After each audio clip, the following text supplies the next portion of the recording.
তোমরা আমাকে অনেকেই জিজ্ঞেস করো যে ম্যাম, কিভাবে আমরা কোনো সাবজেক্টে ১০০ ১০০ পাবো বা ইকোনমিক্সে ১০০ ১০০ পাবো।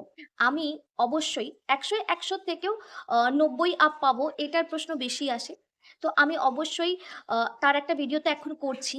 আমার যেসব স্টুডেন্টরা ৯০ এর ওপরে পেয়েছে তাদের আলাদা ইন্টারভিউ ভিডিও আমি অবশ্যই পাবলিশ করব খুব শীঘ্রই। ২-১ দিনের মধ্যেই আমি পাবলিশ করব। তোমরা অবশ্যই সেই ভিডিওগুলো দেখো। অলরেডি আমি ভিডিওগুলো ফেসবুকে পাবলিশ করেছি। তোমরা চাইলে আমার ফেসবুক গ্রুপে জয়েন থাকতে পারো, ফেসবুক গ্রুপ বা ফেসবুক পেজে জয়েন থাকতে পারো। ফেসবুক পেজ এবং গ্রুপের লিঙ্ক আমি ডেসক্রিপশন বক্সে দিয়ে রাখবো। বাই দ্য ওয়ে, আমি কোহেলি, তোমরা দেখছো step to success with Kohli. এবার আসি যে তুমি কোনো সাবজেক্টে ৯০ এর ওপর পাবে কি করে। প্রথমেই বলি, ৯০ এর ওপর পাওয়ার জন্য তুমি কিন্তু সাজেশনটা পড়বে, সাজেশন নিশ্চয়ই পড়বে। সেটা কিন্তু পরীক্ষার ২ মাস কি ৩ মাস আগে থেকে পড়তে শুরু করবে এবং পরীক্ষার ঠিক আগে মানে ১ সপ্তাহ বা ১৫ দিন আগে কিন্তু ওই সাজেশন যা পড়েছো আবার একবার বই রিপিট করবে। এটা ১ম কথা বলা। দ্বিতীয় কথা বলা, সেটা হচ্ছে যে বইটা তোমাকে, তোমার যে পাঠ্য বই, সেই বইয়ের ওপর দখল তোমার কিন্তু থাকতে হবে। অনেকে জিজ্ঞেস করো যে ১০০ এ ১০০ পেতে বা ৯০ এর ওপর পেতে কতগুলো বই পড়া উচিত কোনো সাবজেক্টের? আমার এখানে মনে হয় যেকোনো একটি বই অথবা ২ টি বই, খুব বেশি হলে ২ টি। এর বেশি বই পড়ার খুব একটা দরকার নেই। কারণ আমার কাছ থেকে যেই স্টুডেন্ট ১০০ ১০০ পেয়েছিল আগের বছর, মানে এই বছর কেউ ১০০ ১০০ পায়নি, এটা আমার দুঃখ। তবে এই বছর যেটা হয়েছে, আগের বছর ৪ জন ৯০ এর উপর পেয়েছিল, এই বছর ৮ জন ৯০ এর উপর পেয়েছে। তো যাই হোক, তো এই যে ১০০ ১০০ পেতে গেলে সে কিন্তু, যে ১০০ ১০০ পেয়েছিল সে কিন্তু একটাই বই ফলো করতো, সেটা হলো জয়দেব সরখেল। এবার বাকি তোমাদের আরেকটা প্রশ্ন যে একটা বই থেকে কি সবকিছু পাওয়া যায়? না, সবকিছু পাওয়া যায় না। সেক্ষেত্রে তুমি একটা হেল্পিং হ্যান্ড বই রাখতে পারো, যেটা পাচ্ছ না শুধুমাত্র সেটার জন্য। তোমাদের প্রশ্ন থাকে যে ম্যাম, বইকে ভালো করে পড়তে হবে না নোটস ভালো করে পড়বো? এবার তোমাদেরকে বলি, অবশ্যই তোমাকে প্রথমে বই ভালো করে পড়তে হবে, তারপরে নোটসে যেতে হবে। এবার নোটস, কোন নোটস ভালো হবে, কোন নোট বই ভালো হবে ম্যাম? কোন বইটা কিনবো? এই বইটা আছে, ওই বইটা আছে, সেই বইটা আছে। জয়দেব সরকারের বইটা ভালো হবে কিনা, যেটা পাঠ্য বই আছে তারই লেখা আম প্রশ্ন উত্তরের বইটা ভালো হবে কিনা, এই প্রশ্নটা খুব, খুব বেশিবার আসে। আমি বেশিরভাগ ক্ষেত্রেই বলে দিই, আমি জানি না। আমি সত্যিই জানি না। বিকজ আমি অনেকগুলো বই দেখেছি, যেই বইগুলো অবশ্যই লেখা ভালো, লেখাকে খারাপ বলা যায় না। কিন্তু কোনো একটা জায়গাতে আমার যেন মনে হয় এর থেকে আরেকটু ভালো লেখা যেত। একজন স্টুডেন্ট, তুমি একজন স্টুডেন্ট, তুমি কিভাবে লিখবে? তুমি অবশ্যই, আমি এখানে বলব যে তুমি যখন পাঠ্য বইটা পড়ছো, অবশ্যই খাতা পেন নিয়ে বসে তুমি তোমার পড়াটা শুরু করো। এক, পড়ার সময় তুমি যদি লিখতে পারো তো খুব ভালো। দ্বিতীয়ত, তুমি যখন পড়ছো, পড়তে পড়তে ইকোনমিক্সের ক্ষেত্রে অবশ্যই তুমি নোটসের খাতা, নিজের খাতা নিজে রেডি করো। তোমাকে তোমার প্রাইভেট টিউশন টিচার বা স্কুল টিচার কি নোটস দিল সেটা পরের ব্যাপার। নিজের নোটস নিজে রেডি করো। কিভাবে করবে? তুমি আমি এখানে একটা সাজেশন দিচ্ছি। তুমি চেষ্টা করো যে আমার যেসব স্টুডেন্টরা ৯০ এর উপরে পেয়েছে তাদের ইন্টারভিউ গুলো দেখা, তারা কিভাবে নোটস রেডি করেছে। আমি অনেকবার বলেছি তাদেরকে এবং তারাও সেই উত্তরগুলো দিয়েছে। চেষ্টা করো সেরকম ভাবে করার। আমিও কিছুটা বলে দিচ্ছি, কিছুটা না, আমি বলেই দিচ্ছি। দেখো, যে ১ম এ তুমি যেটা করবে সেটা হচ্ছে, বই যখন পড়ছো, ধরো চাহিদা চ্যাপ্টারটা পড়ছো। ১ম প্রশ্ন চাহিদা থেকে, চাহিদা কাকে বলে বা চাহিদা কাকে বলে, এই প্রশ্নটা এসেছে। এবার প্রশ্নটা আসছে ২ নাম্বারে। তুমি যদি জয়দেব সরকারের বইটা খোলো, সেখানে উত্তর লেখা আছে যে ক্রয় ক্ষমতা দ্বারা সমর্থিত ক্রয়ের ইচ্ছেকে বলা হয় চাহিদা। একটা লাইনের উত্তর। অনেকেই জিজ্ঞেস করো, ম্যাম এই একটা লাইন লিখলে কি ২ নাম্বার পাবো? এখানে একটা ব্যাপার আছে। আমার মনে হয় একটা লাইন লিখলে আ টিচার যদি খুব ভালো হয়ে থাকেন, হ্যাঁ, দিয়ে দেবে। কিন্তু ধরো তোমার আগে, তোমার খাতাটা ২-১ জনের পরে পড়েছে। তো ১ম জন হয়তো লিখেছে বা ২য় জন হয়তো লিখেছে যে একটা সুন্দর করে একটা সংজ্ঞা দেওয়ার চেষ্টা করে। যেমন একটি নির্দিষ্ট সময়ে, একটি নির্দিষ্ট দামে কোনো ক্রেতা তার ক্রয় ক্ষমতা অনুযায়ী দ্রব্য যতটা পরিমাণ কিনতে চায়, তাকে ওই দ্রব্যের, ওই ব্যক্তির বা ওই ক্রেতার চাহিদা বলা হয়। চাহিদা ২ প্রকার: ব্যক্তিগত চাহিদা এবং বাজার চাহিদা। বাজার চাহিদা হলো একটি বাজারে বা একটি দেশে যত ক্রেতা আছে, সব ক্রেতার ব্যক্তিগত চাহিদার যোগফল। এইরকম ভাবে তুমি যদি উত্তরটা লিখে আসতে পারো, সবকিছু তোমাকে লিখতে হচ্ছে না যে ২ নম্বরের জন্য তুমি একদম বই লিখে দিয়ে চলে আসছো, পুরো চাহিদা চ্যাপ্টার লিখে দিয়ে চলে আসছো, তা না। চাহিদা কাকে বলে সেটা একটা লাইনে না লিখে আরেকটু সুন্দর করে, যে একটা নির্দিষ্ট সময়, একটা নির্দিষ্ট দাম, ক্রেতার ক্রয়ের ক্ষমতা, সঙ্গে তারপর তুমি লিখছো চাহিদা দুটো টাইপের হয়। তুমি যখন সংজ্ঞাটা দিতে যাচ্ছ, তুমি যখন বলছো যে আ একজন ক্রেতার ক্রয়ের ক্ষমতা, অবশ্যই সেটা ব্যক্তিগত চাহিদা। ব্যক্তিগত চাহিদা থেকে আরেকটা কি আসছে? ব্যক্তিগত চাহিদা ছাড়াও আরেকটা চাহিদা রয়েছে, বাজার চাহিদা। তো বাজার চাহিদাটাকে একটু ছোট্ট করে ইনক্লুড করে দিলে এবং বাজার চাহিদাটা কাকে বলে লিখে দিলে। এখানে তোমাকে ২ এ ২ দিতে বাধ্য। দেখো, কোনো সময় যদি দেখো যে একটা সংজ্ঞা দিয়েছে, তোমার একটা প্রচুর স্টুডেন্টের বক্তব্য থাকে, উদাহরণ তো দিতে বলেনি, দেবো? হ্যাঁ, দেবে। কোনো প্রশ্ন যখন তুমি ক্লাস 12 এ পড়ো, তোমাকে যখন কোনো কিছু জিজ্ঞেস করেছে, নিকৃষ্ট দ্রব্য কাকে বলে? তুমি নিকৃষ্ট দ্রব্য কাকে বলে লিখলে এবং নিকৃষ্ট দ্রব্যের কয়েকটা সংজ্ঞা দিলে। গিফেন দ্রব্য কাকে বলে যদি বলে, গিফেন দ্রব্য লিখলে এবং গিফেন দ্রব্যের একটা এক্সাম্পল দিলে। এইটা তুমি যদি কন্টিনিউ করো, এইটা তুমি যদি করো, তাহলে তোমাকে ২ এ ২ দিতে একজন টিচার বাধ্য। ৫ এ ৫ পাওয়ার কৌশল। ৫ এ ৫ পাওয়ার কৌশল, একজন স্টুডেন্ট লিখেছে যে বইতে যাহা লেখা আছে হুবহু লিখে দিতে হবে। ছোট করে লিখবো না বড় করে লিখবো না পয়েন্ট করে লিখবো? যদি পয়েন্ট করে লেখার জায়গা থাকে, তুমি পয়েন্ট করে লিখবে। যেমন ধরো তোমাকে বলল জাতীয় আয় পরিমাপ করার অসুবিধা, তুমি অবশ্যই পয়েন্ট করে লিখবে। কিন্তু তোমাকে বলল যে গড় উৎপাদন প্রান্তিক উৎপাদনের মধ্যে সম্পর্ক, তুমি এখানে পয়েন্ট করে কি লিখবে? কিছু জিনিস পয়েন্ট করে অবশ্যই লেখা যাবে।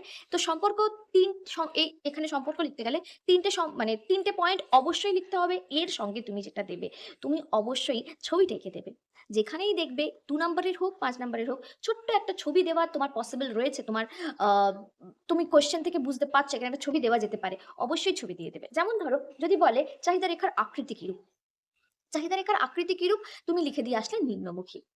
চাহিদা রেখার আকৃতি কি শুধুই নিম্নমুখী? একটু ভেবে দেখতে হবে যে চাহিদা রেখার আকৃতি আমরা যখন আঁকছি কোন দিক থেকে কোন দিকে নিম্নমুখী, বাঁ দিক থেকে ডান দিকে নিম্নমুখী, সেটা তোমাকে মেনশন করতে হবে যে চাহিদা রেখার আকৃতি বাঁ দিক থেকে ডান দিকে নিম্নমুখী। বা এরকম ভাবে আরেকটু ভালো করে যদি লিখতে চাও, যে একদম ২ এ ২ পাওয়ার জন্য, চাহিদা, দ্রব্যের চাহিদা অন্যান্য সকল বিষয়ে অপরিবর্তিত থাকা অবস্থায় দ্রব্যের চাহিদা ও দ্রব্যের দামের মধ্যে একটি বিপরীত সম্পর্ক রয়েছে। এই বিপরীত সম্পর্ক হওয়ার কারণে দ্রব্যের দাম বাড়লে চাহিদা কমে, দ্রব্যের দাম কমলে চাহিদা বাড়ে। তাই চাহিদা রেখা নিম্নমুখী হয়ে থাকে, বাঁ দিক থেকে ডান দিকে নিম্নমুখী হয়ে থাকে। বোঝা গেল? এবার তুমি একটা ছবি এঁকে দেবে, পাশে ছোট্ট করে একটা ছবি এঁকে দেবে, চাহিদা রেখাটা নিম্নমুখী। ব্যতিক্রম লিখে দেবে যে চাহিদা রেখা সবসময় নিম্নমুখী হয় না, কিছু কিছু ক্ষেত্রে চাহিদা রেখা আহ ঊর্ধ্বমুখী এবং উল্লম্ব বা অনুভূমিক হয়ে থাকে। বিশেষ করে গিফেন দ্রব্য চাহিদার নিয়ম ব্যতিক্রম যেসব ক্ষেত্রে রয়েছে, সেই সব ক্ষেত্রে চাহিদা রেখা ঊর্ধ্বমুখী হতে পারে। বোঝা গেল? এইটুকু তুমি যদি লিখে দিতে পারো, অবশ্যই ২ এ ২ পাবে। তো তোমার এই জন্য এটা তুমি কিন্তু কোনো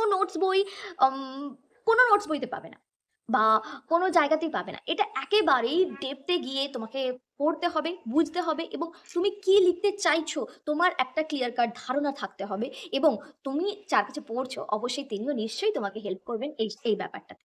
ঠিক আছে? তো এইরকম ভাবে তুমি তোমার নোটসগুলোকে আগে রেডি করো। যেটা বলছিলাম ৫ এ ৫ যেখানে তুমি চাইছো, সেখানে অবশ্যই ছবি দেওয়ার জায়গা থাকলে ছবি দেবে। ৫ এ ৫ পাওয়ার জন্য কতগুলো পয়েন্ট লিখবো ম্যাম? মিনিমাম ৫ টা। আর তোমার যতগুলো মনে থাকবে ততগুলো। ৫ এর পরে ১০ টা ১২ টা তোমার যতগুলো মনে থাকবে ততটা অবশ্যই, তবে ১০ টার বেশি লেখার খুব একটা দরকার হয় না। আর তোমাদের বইগুলোতে ১০ টার বেশি দেওয়াও থাকে না। খুব রেয়ার কোনো কিছুতে উত্তর হয়তো ১০ টার বেশি দেওয়া আছে বা কিছু, আমার মনে পড়ছে না এই মুহূর্তে যে কোনটাতে ১০ টার বেশি পয়েন্ট লেখা আছে। মিনিমাম ৫ টা অবশ্যই দিয়ে এসো। বছরের ১ম থেকে প্রিপারেশন নেব কি করে? বছরের ১ম থেকে প্রস্তুতি অবশ্যই ১০০ এ ১০০ বা ৯০ এ ৯০ প্লাস পাওয়ার জন্য অবশ্যই বছরের ১ম থেকে প্রিপারেশন নেওয়াটা উচিত আমার মনে হয়। তো সেক্ষেত্রে আমার একটি স্টুডেন্টকে দেখবে, সে আ এটা খুব ক্লিয়ারলি বলেছে, একটি নয় দুজনেই বলেছে যে কি করতে হবে। আমি সব স্টুডেন্টদেরকে যেটা বলি যে বারবার বলতে থাকি এবং স্টুডেন্টদেরকে বলি, "এই খাতা দেখা, খাতা দেখা, খাতাটা দেখাবি। কি লিখলি দেখা। আ খাতা পেলাম না।" বিশেষ করে অন্য পরীক্ষার খাতাগুলো চেক করার থেকেও আমি এটা প্রায়ই স্টুডেন্টদেরকে বলি বা স্টুডেন্টদেরকে জিজ্ঞেস করি, "কি পড়াশোনা ঠিকঠাক চলছে? আমি আ কি বুঝতে পারছি না তো পড়াশোনা চলছে কিনা?" কি করে বুঝবো? আমি এত দূর থেকে কি করে বুঝি স্টুডেন্টরা পড়ছে কিনা? সেটা হলো স্টুডেন্টরা যখন পড়ে, আমার নোটস গুলো পড়ে অথবা বই থেকে পড়ে। আমি বিশেষ করে ১ম এ স্টুডেন্টদেরকে বই পড়তে দিই। আগে বই পড়ো, বই পড়ে একটা পরীক্ষা দাও, তারপরে নোটস পড়ে পরীক্ষা দেবে। বই পড়ার হ্যাবিটটা অবশ্যই থাকতে হবে। তো যখনই ওরা পড়তে যায়, আমি যতই ক্লাসে যত ভালো করেই বুঝিয়ে দিই, যখনই বই পড়তে যায় তখনই দেখি আটকে যায়। এটা স্বাভাবিক ঘটনা। যেকোনো স্টুডেন্টের ক্ষেত্রে এই ঘটনাটা ঘটবে। তো আমি অবশ্যই সবসময় বলি যে, যখনই তোমার আটকে যাবে তুমি আরেকবার ভিডিওটা দেখবে। আমি তো পুরো ভিডিও দিয়ে দিই স্টুডেন্টদেরকে, যে পুরো, পুরো A to Z ভিডিও দেওয়া থাকে। তো কোন জায়গাটাতে বুঝতে অসুবিধা হলো সেটা দেখবে। ওই জায়গাটা আমি কি বলেছিলাম, কি বলে রেখেছিলাম, ক্লাস নোটসের খাতাটা দেখো। এবার এই জায়গাটাতে আমি যেটা বলি যে, পুরোনো ইয়ারের প্রশ্ন একটাও বাদ দেবে না। এমনকি লাস্ট যে ইয়ারের প্রশ্নটা এসছে সেটাও তোমরা বাদ দেবে না। ২ নাম্বার, ৫ নাম্বার, ১ নাম্বার কিচ্ছু বাদ যাবে না। এখানে তোমরা যেটা করবে সেটা হচ্ছে, বিশেষ করে ১ম এ ২ নাম্বার দিয়ে শুরু করো। ২ নাম্বারের যে চ্যাপ্টারগুলো আমি শেষ করে ফেলছি এক্ষুনি, সেই চ্যাপ্টারের পুরোনো ইয়ারের কি প্রশ্ন এসেছে প্রত্যেকটা প্রশ্নের উত্তর তুমি লিখে ফেলো। আমি যেই চ্যাপ্টার পড়িয়ে দিয়েছি সেই চ্যাপ্টারের নোটস অবশ্যই তোমার কাছে আছে। এরকম ভাবে তুমি আগে তোমার খাতা বানিয়ে ফেলো চ্যাপ্টার ওয়াইজ, যে ইয়ার ওয়াইজ কোয়েশ্চেন আনসার লিখতে হবে না। ইয়ার ওয়াইজ ইয়ারের ধরলে কোয়েশ্চেন আনসার লিখে ফেলছো সেটাও করতে পারো। না হলে তুমি চ্যাপ্টার ওয়াইজ সাজিয়ে রাখো, যে ২ নম্বরের প্রশ্ন, যে ২০১৫ সাল থেকে কি প্রশ্ন এসেছে প্রত্যেকটা প্রশ্ন তুমি লিখতে শুরু করলে। এটা তুমি যদি করতে পারো ২ নাম্বার, ৫ নাম্বার এবং ১ নাম্বার। তবে ১ নাম্বারের ক্ষেত্রে আমি যেটা বলবো, যেটা করবে, ধরো প্রশ্ন এসেছে এমপিসি এর মান 0.5 হলে এমপিএস এর মান কত হবে? তো তুমি উল্টো প্রশ্নটাও কিন্তু জেনে যাবে। এপিসি এর মান যদি 0.3 হয় তাহলে এপিএস এর মান কত হবে? বা এখানে যতগুলো উল্টো প্রশ্ন হতে পারে সেই প্রশ্নগুলো তুমি কিন্তু দেখে যাবে। না হলে ব্যাপারটা কি হচ্ছে যে, প্রত্যেক বছর একই প্রশ্ন আসবে, সেই প্রশ্নটাই আসবে সেটা কিন্তু নয়। উল্টো প্রশ্নও আসতে পারে, ঘুরিয়ে প্রশ্নও আসতে পারে। কিন্তু জায়গাটা সেম থাকে। যেমন আগেরবার যেটা করেছে যে, বিনিয়োগ গুণক, সম্ভবত বিনিয়োগ গুণকই ছিল। বিনিয়োগ গুণকের মান হলো 1/MPC হয়ে থাকে। কিন্তু অপশনে কি দিয়েছে? অপশনে এমপিসি দেয়নি। 1/MPS দিয়েছে। 1/1 MPS দিয়েছে। আরো যাবতীয় কিছু দিয়েছে। এই জায়গাটাতে তোমাকে খেয়াল রাখতে হবে কিভাবে হচ্ছে। 1/MPC উত্তরটা হয়ে থাকে, কিন্তু 1/MPC তো অপশনে নেই। তো ভাববে কি? কিছু তো তোমাকে ভাবতেই হবে। কি আছে? 1/MPC দেওয়া নেই। তো এখানে তোমাকে ভাবতে হবে যে, এমপিসি আর এমপিএস এর সম্পর্কটা কোথায়? আমরা যখন ওই যে নাম্বার পড়ছি যে, যদি এমপিএস বা এমপিসি কিছু একটা দেওয়া আছে, উল্টোটা বের করতে দিয়েছে। কি করে করি? এটা কি করে করি? এটা করি MPC plus amps is equal to 1। তো এখানে আমরা যেটার ভ্যালু দেওয়া আছে সেটাকে 1 থেকে মাইনাস করে আনসারটা করি। তো এখানে আমরা যদি একটু খেয়াল করে দেখি তার মানেটা কি দাঁড়াচ্ছে, যে এমপিসি মানে কি? MP MPC plus amps is equal to যদি 1 হয়, তাহলে এমপিসি মানে কি? এমপিসি মানে 1 মাইনাস এমপিএস। তার মানে 1 বাই এমপিসি মানে হচ্ছে 1/1 মাইনাস এমপিএস। বোঝা গেল কি বললাম? এইটা তোমাকে অবশ্যই খেয়াল করে করতে হবে, এবং এই জায়গাটা একটু ট্রিকি, অবশ্যই বুঝে যেতে হবে যে এইগুলো কিন্তু তুমি কোনো নোটস বইতে, আমি আবারও বলছি, পাবে না। পাবে না। তোমাকে এই জিনিসগুলোকে নিজেকে বুঝতে হবে যে ঘুরিয়ে কোয়েশ্চেন কি হতে পারে। ১ নম্বরের প্রশ্নগুলোর জন্য তুমি চেষ্টা করবে প্রত্যেকটা প্রশ্ন ঘুরিয়ে কি প্রশ্ন আসতে পারে সেটা বোঝার, এবং যদি না পারো সেক্ষেত্রে তোমার স্কুল টিচার, প্রাইভেট টিউশন টিচারের কাছে হেল্প নিতে পারো। কত পাতা লিখলে ৫ এ ৫ দেয়? তুমি যদি ভুল উত্তর লেখো, ১০ পাতা লিখে আসবে ৫ নাম্বারের জন্য, দেবে? দেবে না। তো তোমাকে কি করতে হবে? তোমাকে ঠিক উত্তরটা লিখতে হবে। টু দি পয়েন্ট আনসার লেখো। একই কথা ১০ বার লিখতে লাগবে না। তুমি যদি ঠিক আনসারটা ভালো করে লিখে আসতে পারো, তুমি আ ১ পাতায় বা যদি ঠিকঠাক উত্তরটা তুমি যেটা চেয়েছে তোমাকে, তুমি যদি সেটা লিখে আসতে পারো, তোমাকে ৫ এ ৫ দেবে। তুমি চিন্তা করো না। বছরের ১ম থেকেই চেষ্টা করো তুমি যেই টিচারের কাছে পড়ছো সেই টিচারের কাছে অবশ্যই পরীক্ষা দেওয়ার। যেমন আমি চেষ্টা করি প্রত্যেকটা স্টুডেন্টের প্রত্যেক সপ্তাহে একটা করে পরীক্ষা নেওয়া। যদিও সব আ সপ্তাহে আমার পক্ষে পসিবল হয় না, সব সপ্তাহে খাতা দেখে দেওয়াটা পসিবল হয়ে ওঠে না। তবে চেষ্টা করি, এবং এইটাতে কি হয়, যখন কোনো স্টুডেন্ট পরীক্ষা দিয়েছে সেখানে কি লিখেছে, এবং অনেক ক্ষেত্রে দেখা যায় যে ক্লাস নোটসের কথাটা ওরা ভুলেই গেছে। ওরা শুধুমাত্র নোটস পড়ে উত্তরটা দিয়েছে। ক্লাস নোটসে আমি হয়তো বেশ কিছু জিনিস বলে দিয়েছি যে এটা এই জায়গাটা মেনশন করবে, ওটা মেনশন করবে। তখন তাদেরকে একবার বলতে পারি যে, ক্লাস নোটস দেখো এই জায়গাটা কি লিখেছিলাম, কি বলেছিলাম, সেখান থেকে তুমি অবশ্যই উত্তরটা দাও। তো তখন দেখি স্টুডেন্টরা আবার আরেকবার পরীক্ষা, একটা পরীক্ষা আমি ২ বার ৩ বার নিয়ে থাকি। তো তখন ওরা কিন্তু ঠিকঠাকভাবে পরীক্ষা দেয়। আমি চেষ্টা করি এই সপ্তাহে যেটা পড়ালাম সেটার উপরেই পরীক্ষা নেওয়া, যাতে সেই সপ্তাহে পড়াটা রেডি হয়ে যায়। আরেকটা ব্যাপার সেটা হচ্ছে যে, স্টুডেন্ট এটা, আ আমি আগের বছরে কোয়েলের ইন্টারভিউয়ের ভিডিওটা দিতে পারিনি। কারণ কোয়েল যখন ভিডিওটা করেছিল, কোয়েলের সঙ্গে আমি যখন ভিডিওটা করেছিলাম, ওর সাউন্ডটা আসেনি। আর পরে আমার সময় হয়নি, বা কোয়েলেরও সময় হয়নি ভিডিওটা আরেকটাবার ভিডিও তৈরি করার। এখানে তোমাকে একটা কথা বলি, তোমাদের একটা কথা বলি। আমার স্টুডেন্টরা এই বছর যারা 12 এ পড়ে তারা চেষ্টা করছে এবং আমি আশা করছি যে ওরাও পারবে। ওরাও কিছু তো নিশ্চয়ই পারবে। তো ১ম ব্যাপার হচ্ছে রেগুলার ক্লাস করতে। এখানে যারা রেগুলার ক্লাস করে না তারা কিন্তু ৯০ এর উপরে পাওয়াটা খুব ডিফিকাল্ট হয়ে যায়। হ্যাঁ, অনেকে আছে, অনেক স্টুডেন্ট আছে যারা কিনা আম স্কুলের রেগুলার ক্লাসটা ঠিকঠাকভাবে করে। হয়তো আমার কাছে ক্লাসটা করতে পারে না। তো আমি যেটা বলি, অনেকেই আছো যারা রেগুলার ক্লাস করতে পারো না, তারপরেও আমার কাছে পড়ে ৯০ পেয়েছো। কিভাবে? আমি যেহেতু পুরো ভিডিওটা দিই, অনেক স্টুডেন্ট ১ম এ ভিডিও দেখে নেয় যে আজকে ম্যাম অভ্রদীপের কথাই বলব যে 97 পেয়েছিল। ও কিন্তু লাস্টের দিকে ক্লাসগুলো করতো না। করতো না মানে করতে পারতো না, ওর অন্য টিউশন ছিল। কিন্তু ওর আমি দেখেছি প্রত্যেকটা ক্লাসের ভিডিও ও ভালোভাবে খুঁটিয়ে, খুঁটিয়ে দেখেছে এবং আমাকে জিজ্ঞেস করেছে, "ম্যাম আমি এই জায়গাটা বুঝতে পারিনি।" বা টেস্ট পরীক্ষার আগে আমি বেশ কয়েকটা চ্যাপ্টারকে কি করেছিলাম যে ২-৩টে চ্যাপ্টার শেষ হয়নি। ১ নাম্বারের সেই চ্যাপ্টারগুলো ছিল, সেই চ্যাপ্টারগুলো থেকে ১ মার্কস করে আসবে। তো আমি চেষ্টা করেছিলাম টেস্ট পরীক্ষার আগের মতো রেডি করার। এমসিকিউ গুলোকে করিয়ে দিয়েছিলাম বা শূন্যস্থান পূরণ যেগুলো ১ নাম্বার আসবে সেগুলো করিয়ে দিয়েছিলাম। সাজেস্টিভ টাইপ করে দিয়েছিলাম যে, "এগুলো করে যাও, তোমার চলে আসবে, চিন্তা করো না।" তো অভ্রদীপ আমাকে বলেছিল যে, "ম্যাম করিয়ে দিয়েছেন ঠিক আছে। কিন্তু এইগুলো যদি একটু ডিটেইলস এ বলে দেন না খুব ভালো হয়। কারণ বুঝতে অসুবিধা হচ্ছে।" উত্তরগুলো আমি পাচ্ছি কিন্তু উত্তরগুলো তো বুঝতে পারছি না কোথা থেকে হচ্ছে। পরীক্ষার হলে তো ওটাই আসবে তার কোনো মানে নেই। অবশ্যই। একদম পয়েন্ট টু বি নোটেড যে আমি যেটা করাচ্ছি এমসিকিউতে বইতে যেটা আছে, হ্যাঁ, সাজেশন হতে পারে। এটা আমিও আমার এইবারে এমসিকিউ 100% কমন এসেছে বা ২ নম্বরের প্রশ্ন 100% কমন এসেছে। এইটার মানে তো এই নয় যে প্রত্যেক বছরই তাই আসবে। নাও আসতে পারে। আমি অলওয়েজ বলি যে সাজেশন মানেই তুমি সেটাকে 80% কমন আসার চান্স। তারপরে আসলে ভাগ্য। এই এসে গেছে ভাগ্য। প্রত্যেক বছরই আসছে 90 র উপরে। কিন্তু তার মানে এই নয় যে আসবেই। মানে আমি কখনো জোর করে বলতে পারি না। এটা বলা যায় না, বলা উচিতও নয়। তো সেই ক্ষেত্রে তুমি ভেবে দেখো যে তুমি যদি কনসেপ্ট ক্লিয়ার না রাখো করবে কি করে? তো আমি তাকে বললাম যে আমি তো বলেইছিলাম এটা টেস্ট পরীক্ষার আগের জন্য। টেস্ট পরীক্ষার পরে আমি নিশ্চয়ই বুঝিয়ে দেব এবং তারপরে বুঝিয়ে দিয়েছিলাম প্রত্যেকটা চ্যাপ্টার। যেইটুকু জায়গা অন্তত বোঝা দরকার সেইটুকু চ্যাপ্টারকে বুঝতে হবে। সেই বোঝার জন্য তোমাকে কি করতে হবে? রেগুলার ক্লাস করতে হবে। এবার একটা কথা তোমাদেরকে বলি, তোমরা যেটা মাঝে, মাঝে টিচারদের কাছে আবদার করে থাকো যে, "ম্যাডাম বা স্যার এই চ্যাপ্টারটা আরেকবার রিপিট করবেন?" তোমাদের যে ভাস্ট একটা সিলেবাস রয়েছে, এই সিলেবাসে রিপিট করাটা খুব ডিফিকাল্ট হয়। একটা চ্যাপ্টারকে রিপিট করা খুব ডিফিকাল্ট হয়। তার জন্য তোমাকে কি করতে হবে? তোমাকে ক্লাসটা রেগুলার করতে হবে এবং যখন বুঝতে পারছো না তখনই ম্যামকে বলতে হবে বা স্যারকে বলতে হবে।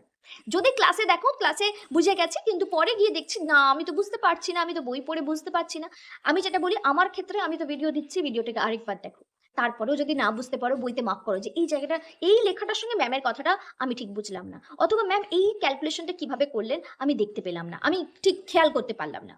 যদিও ভিডিওতে থাকে তারপরেও অনেক ক্ষেত্রে হয় কি ভিডিও মিস হয়ে যায় বা কিছু। সেক্ষেত্রে বলতে পারো ব্যাপারটা যে আমি এই জায়গাটা ঠিক বুঝলাম না ম্যাম আরেকবার বুঝিয়ে দিন।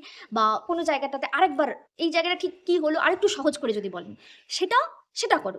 সেটা অবশ্যই করো। প্রত্যেকদিন যেটা করবে আমি যেটা করি যে স্টুডেন্টদেরকে বলি যে যেটা আমি পড়িয়ে দিলাম বাড়ি গিয়ে সেটা আরেকবার পড়বি আজকেই। অসুবিধা থাকলে বুঝতে পারবি। আমি যখন পরীক্ষা নিতে যাব ১ সপ্তাহ পরে বা পুরো চ্যাপ্টারটা প্রত্যেক সপ্তাহে পরীক্ষা নিচ্ছে দিচ্ছ না। একদম লাস্টে গিয়ে চ্যাপ্টারটা শেষ এবার আমি একটা পরীক্ষা দেব। তখন দেখছো যে বাবা আমি তো কিছু বুঝতে পারছি না। এই চ্যাপ্টারটা ভীষণ কঠিন, ইকোনমিক্স খুব কঠিন। তা কিন্তু নয়। তুমি যদি রেগুলারলি বোঝো যে রেগুলারলি পড়ো তাহলে কিন্তু তোমার বুঝতে অসুবিধা হবে না।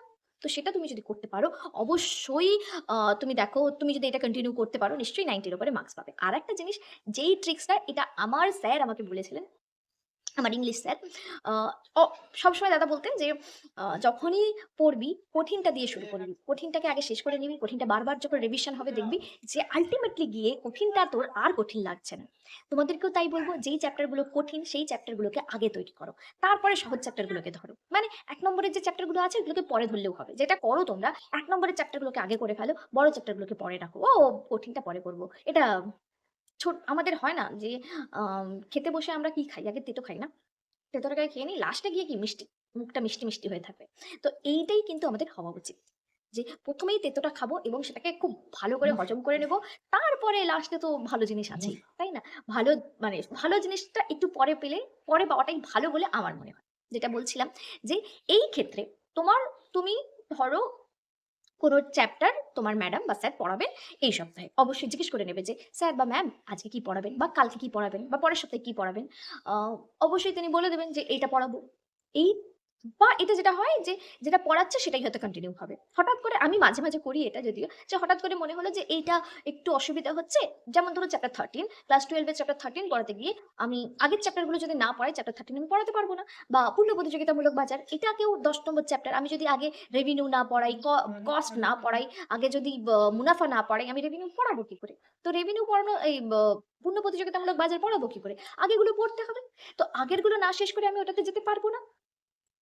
তো সেটা অনেক ক্ষেত্রে একবার হয়েছিল যে আমি শুরু করেছি পূর্ণ প্রতিযোগিতামূলক বাজার কিন্তু গিয়ে আটকে গেছি। আমি বললাম, "না, পরের দিন আমি পূর্ণ প্রতিযোগিতামূলক বাজার করাবো না।" হঠাৎ করে অন্য একটা চ্যাপ্টারে চলে গেছি। এটা হয়েছে ২-১ বার হয়েছে। কিন্তু বেশিরভাগ ক্ষেত্রেই হয় না। বেশিরভাগ ক্ষেত্রে আমি বলে দিই স্টুডেন্টদেরকে, "আমি পরের দিন এইটা পড়াবো, এইটা পড়াবো।"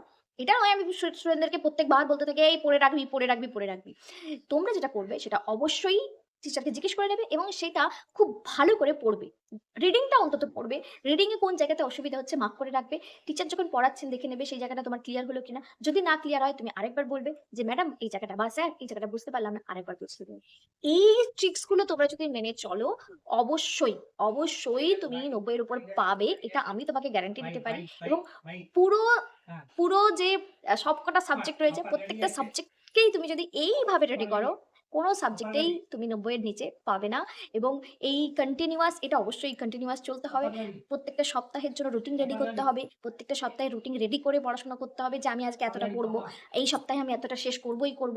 এতটা আমার টার্গেট এবং প্রত্যেকটা তোমার টিচার যদি পরীক্ষা নেয় না, তুমি ধরো তুমি কোন টিচারের কাছে পড়ো না। সেক্ষেত্রে টিচার পরীক্ষা নিচ্ছেন না। সেক্ষেত্রে তোমাকে নিজেকে কোয়েশ্চেন রেডি করতে হবে, নিজেকে পরীক্ষা দিতে হবে, নিজেকেই চেক করতে হবে। বইয়ের সঙ্গে মেলাবে তুমি কতটা ভুল করলে, কতটা ঠিক করলে। সেটুকু করলেই যথেষ্ট।